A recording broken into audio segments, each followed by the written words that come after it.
Hello, everybody. It is me, Martinez-Bateman. I am the CEO of New Coyote Consulting. We are an equity and communications consulting firm here in the Pacific Northwest. That means that we do a lot of training on how to speak and communicate equitably, how to center equity in your communications. We do a lot of management trainings. We also do a lot of content creation and sort of like editing and recreation for our clients along the lines of equitable communications. Every Monday I come on this channel and I tell you what my intention is for the week. Every Thursday I tell you how I did. This Monday is like super gloomy and super, like the air feels kind of muggy. Even though it's windy, it just doesn't feel very like, it feels sort of heavy out there. I don't know how else to describe that. I don't know if it's a barometric pressure thing or not. I'm also allergic to a lot of stuff that is in the air in spring in Portland, and one of those things is like happening to me. So I don't know if you can tell, my eyes are like a little bit puffy. I'm gonna be kind of sniffling. You might be able to hear it in my voice that there's like some congestion going on. I'm allergic to the air right now. And I'm taking my allergy medicine. I probably should bring a purifier in here, to be honest. And I haven't yet. But anyway, let's talk about my intention for the week. My intention for last week was to center self-care and community. I really feel like I did that a lot. I said that on Thursday.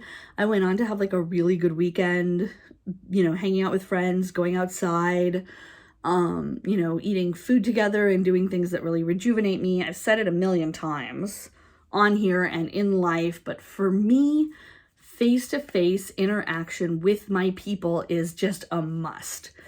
I can go for a long time without a lot of things, but going for a long time without face-to-face interaction with people is extremely draining to me, and it just depletes my resources like crazy to be alone.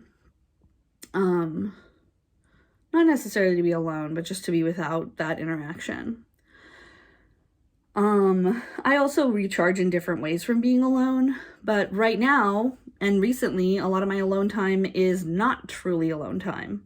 The alone time that I have these days is working. So I'm not alone. I have the company with me. I have my coworker with me. I have, digitally, but they're there.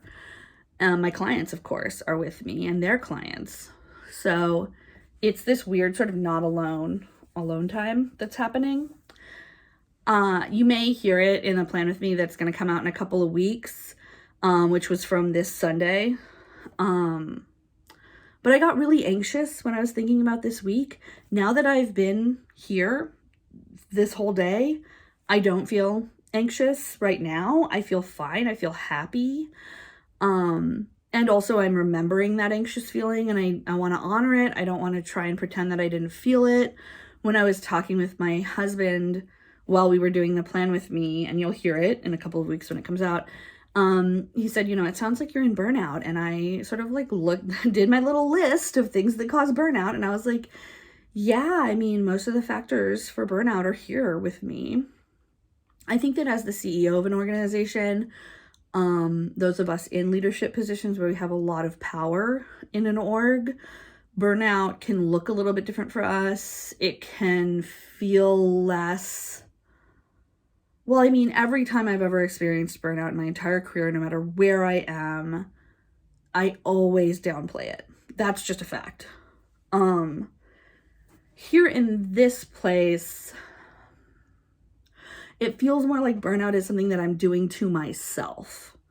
Like I could quit at any time. Or I could change this at any time. I just don't want to, or it feels like doing it this way is more efficient. And that's sort of like the burnout cycle talking. And I know enough to know that that's what's going on. And also I'm still in it being like, it's not that big of a deal.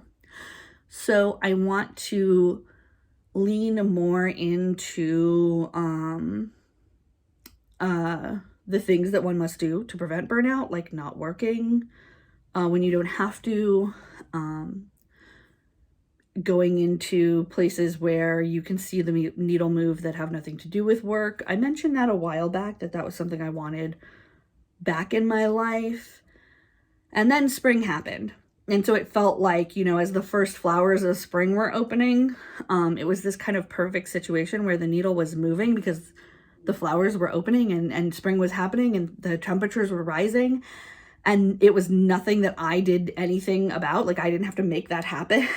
I just had to sit there and observe it. And that felt very affirming and beautiful that, you know, life happens and I have nothing to do with it. I'm just here. I'm just a part of it. That was nice. I think maybe coming back to what I can do, like where I can move the needle in different places that isn't work and also isn't stressful. That's affirming, that's helpful. Because sometimes I think, oh, I'll start an art project or a craft project, and then I get stressed out by that craft project. And then I'm like, why, God, why? Why did I do this to myself? So finding that thing that feels like movement but does not stress me out and isn't something that I can dump all of my like need for validation into is an ongoing journey. I don't know if it's ever going to be finished. I think part of that is why I cut my hair, to sort of see a change and feel a change, and that has definitely been happening. It makes me happy. I don't know, maybe I'll change my earrings. Who knows? Maybe it's something as small as that. Maybe it's something as big as a house project. I'm not entirely sure. But that is going to be like a thing I'm sort of like giving to my brain this week to just sort of deal with and ruminate on. I feel, I do feel really good right now about what I'm seeing happening for New Coyote. And I'm really hopeful for what we're going to accomplish this week. And I'm really excited about it. You know, there's that anxiety, but there's also just a huge level of excitement. And also I cut my finger making toast. So, potentially slowing down and paying attention to my body, or paying attention, period, will be a nice intention. So I think, you know, doing the things I know prevent and alleviate burnout. Part of that is in and of itself slowing down and paying attention to my body, but also slowing down and paying attention to my body is something I need. And also just,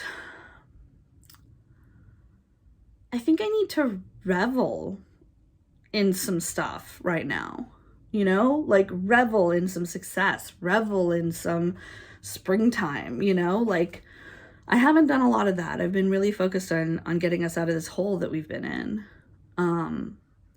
And it's easy, especially when you're in charge and especially when your organization is super small, to just feel like whatever hole you climb out of, there's always a bigger hole above around that hole to climb out of again. So you're just got to keep going. And I don't want to do that. I want to stop and celebrate